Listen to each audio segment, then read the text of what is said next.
तो नमस्कार, स्वागत है सभी का अपने यूट्यूब चैनल पे। भाई कैसे आप सभी लोग।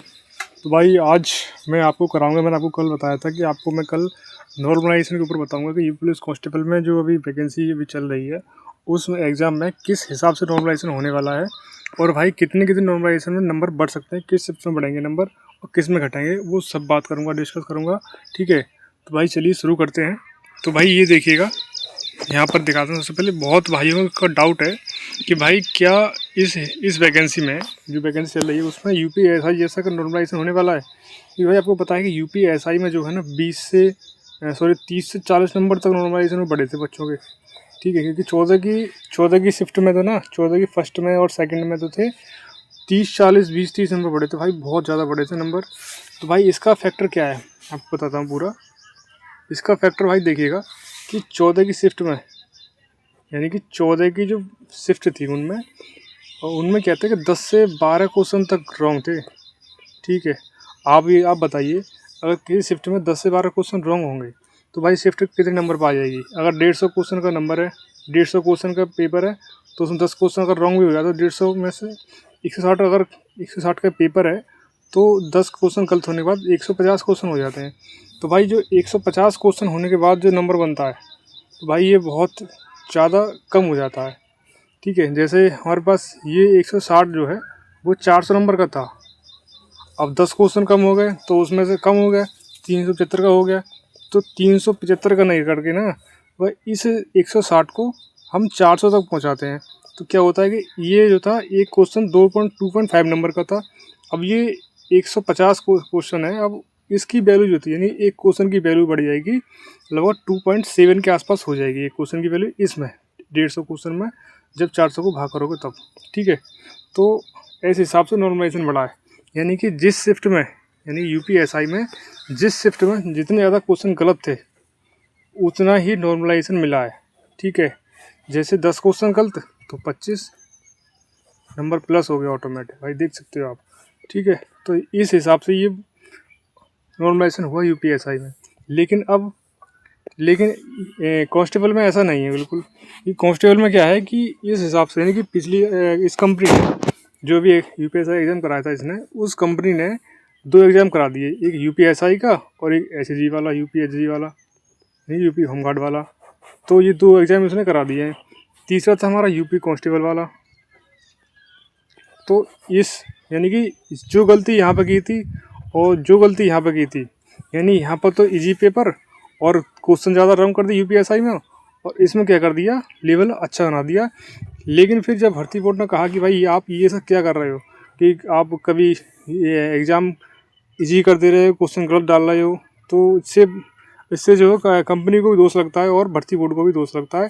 इसलिए उसने भर्ती बोर्ड ने फोकस किया कि भाई इस चीज़ को गलती सुधारो इन दोनों एग्ज़ाम को देखने के बाद। तो उसने क्या किया कि यूपी कांस्टेबल में मेरे हिसाब से बहुत ही कम क्वेश्चन गलत होने वाले हैं। मुश्किल से 1 या 2 क्वेश्चन गलत होंगे भाई पूरे एग्जाम में, पूरे शिफ्ट में। ठीक है, तो 1-2 क्वेश्चन गलत होने से ज़्यादा इफेक्ट नहीं पड़ता नॉर्मलाइजेशन पर। और अभी क्या है, यूपी कांस्टेबल में जो एग्ज़ाम का लेवल है वो मॉडरेट रखा है, ना कि ईजी रखा है। ठीक है, यानी कि जो भाई जिस भाई ने पढ़ा है वो वही कर पा रहा है। ठीक है, और जिसने नहीं पढ़ा है वो उसके लिए भाई बहुत हार्ड लग रहा है। लेकिन इस एग्ज़ाम का, कांस्टेबल का एग्ज़ाम का वही लेवल है जैसा कांस्टेबल का होना चाहिए। ठीक है, तो बिल्कुल सेम जैसा एग्ज़ाम वैसा ही पोस्ट। ठीक है, तो इस एग्ज़ाम में कितना कितना नॉर्मलाइजेशन मिल सकता है तो वो बताऊँगा आपके लिए। कि अगर मैं 1 से 2 क्वेश्चन गलत हो गए, यानी कि अगर एक क्वेश्चन 2 नंबर का होता है तो 2 से 4, इन 2 से 4 नंबर मिलेंगे ऐसे मेरे हिसाब से तो। लेकिन नहीं, इसमें भी कुछ शिफ्टों में थोड़ा सा वेरिएशन देखने को मिला है। तो वो कितना कितना वेरिएशन देखने को मिला है और कितने नंबर मिल सकता है मैं आपको बताता हूँ, दिखाता हूँ आपके लिए। ये देखिएगा भाई, मैंने खुद भाई बहुत वो किया है, कॉपी पेन में बहुत घिसी है अभी।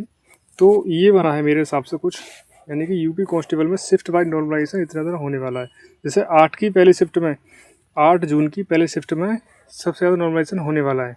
क्यों होने वाला है कि भाई किसी भी एग्ज़ाम में अगर आप बैठते हो तो आपको सबसे पहले क्या होती है, घबराहट होती है कि भाई कैसा होगा कैसा नहीं होगा। भाई इसी शिफ्ट में होता है भाई बच्चों के साथ में। तो 8 जून की पहली शिफ्ट में जो है सबसे ज़्यादा नॉर्मलाइजेशन देखने को मिलेगा, यानी कि 8 से 10 नंबर, इससे ज़्यादा नहीं देखने को मिलेगा। बहुत से भाई यूट्यूब पे कह रहे हैं कि भाई 20 नंबर मिलेंगे, 25 मिलेंगे, 30 मिलेंगे। भाई साहब इतना नहीं मिलने वाला। बिल्कुल अपने दिमाग से जो कुछ गंदी सोच है वो बाहर निकाल दो। नॉर्मलाइजेशन सिर्फ 8 से 10 मिलेगा, ज़्यादा नहीं मिलेगा, क्योंकि एग्ज़ाम का लेवल जो है ना सभी शिफ्टों का सेम ही रहा, ज़्यादा हार्ड नहीं रहा है।